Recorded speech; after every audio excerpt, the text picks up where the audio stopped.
Eh bien bonjour à tous, aujourd'hui on va déballer une manette Trustmaster eSwap S Pro Controller.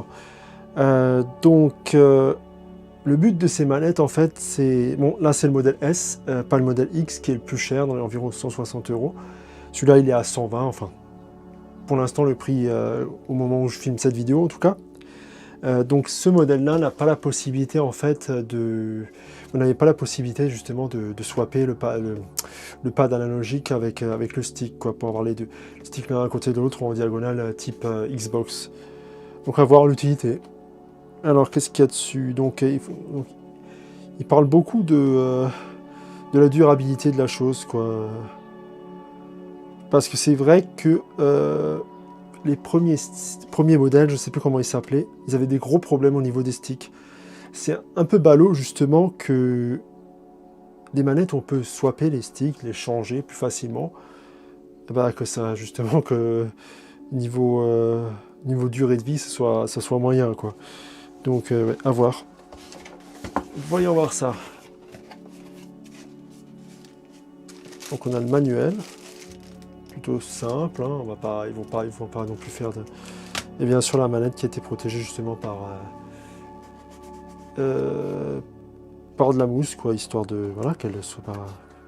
Parce que bon généralement quand vous commandez des trucs c'est mieux que ce soit bien protégé parce que sinon ça part en couille quoi. Donc voilà. C'est assez. Je dirais pas radin, mais assez limite.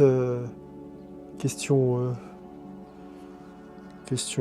chose offerte avec. Hein. Un peu. Voilà. Donc vous avez le câble. Donc c'est pas une manette sans fil, hein, déjà. Ce qui est un peu embêtant. Je sais pas si je peux bien faire le focus sur le cadre. Sur le câble, pardon. Ça va être compliqué cette histoire. Voilà, donc c'est un câble standard de ce côté-là et USB-C de ce côté-là.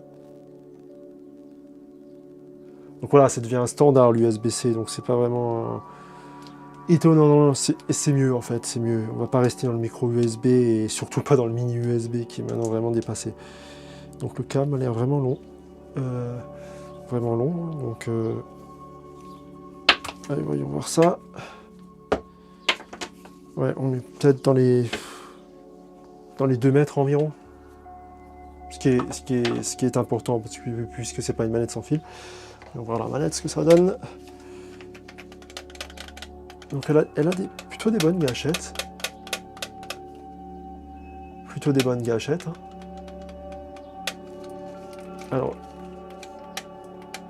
c'est pas mal du tout. Niveau bouton, alors je peux comparer ça avec une manette de Xbox Series. Ils font cheap. L et R, enfin LB et RB, désolé si j'utilise encore les vieux noms, je suis pas habitué trop à ces manettes là. C'est pas mal, mais ça fait un peu cheap. Ces boutons là font particulièrement cheap. Le plastique dans l'ensemble, je dirais que c'est pas... Ça va, c'est pas top, mais ça va. Alors ces boutons là, c'est des boutons à cliquer. Écoutez bien, si je me rapproche. C'est pas du tout les mêmes sensations. Hein. C'est pas du tout les mêmes sensations. Je sais pas. Là, c'est vraiment... Là, c'est un peu décevant. Là. C'est vrai que... Je sais pas. Ensuite, pour le pad analogique, il m'a l'air un peu branlant.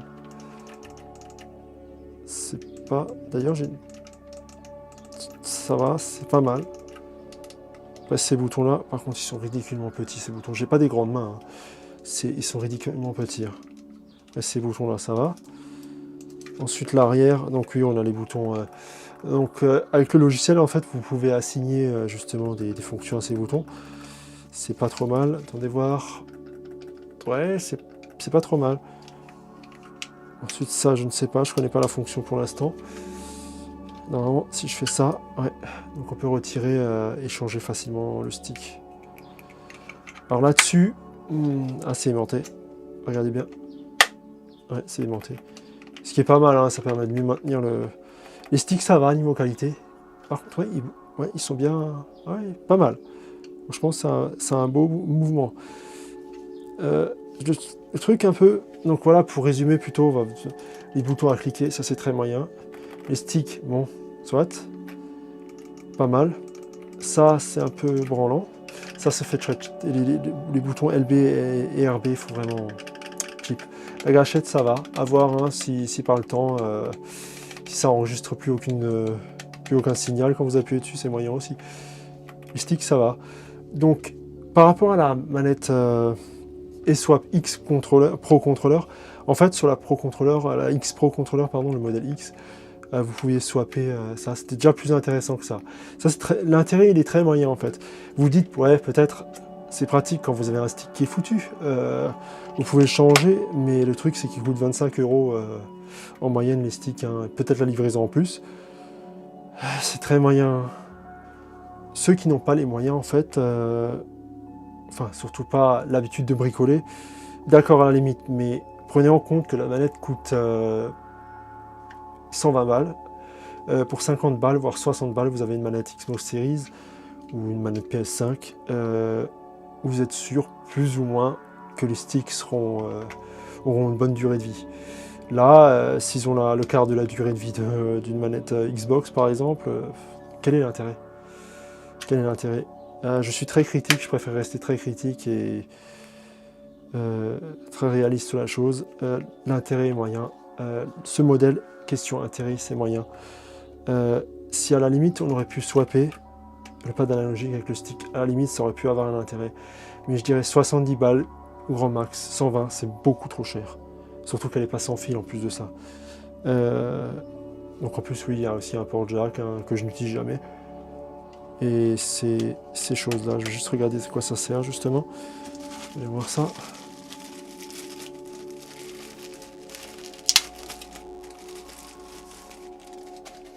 Voilà, donc une notice. Ah, par pitié. Je déteste ces dépliants. Je déteste ces dépliants. Avec rien du tout dessus. Ouais, il marque bien qu'il y a basiquement rien, quoi. La manette, un câble et livré. Enfin, la notice si vous voulez. Donc oui, clairement, ça on le fait tous. Hein. On range la manette tout le temps comme ça. Il faut pas en fait l'enrouler parce que ça peut endommager les fils. Sincèrement, je le faisais avec mes manettes de 64. Bon, il n'y avait pas la complexité dans les câblages non plus. Mais voilà. Ouais, là j'ai le bon guide, donc en français. Clairement, c'est aussi adapté à la Xbox. Hein. À la Play, je sais pas, je pense que non, parce que Sony est assez... n'aime pas trop ça. Donc clairement, on a les fonctions.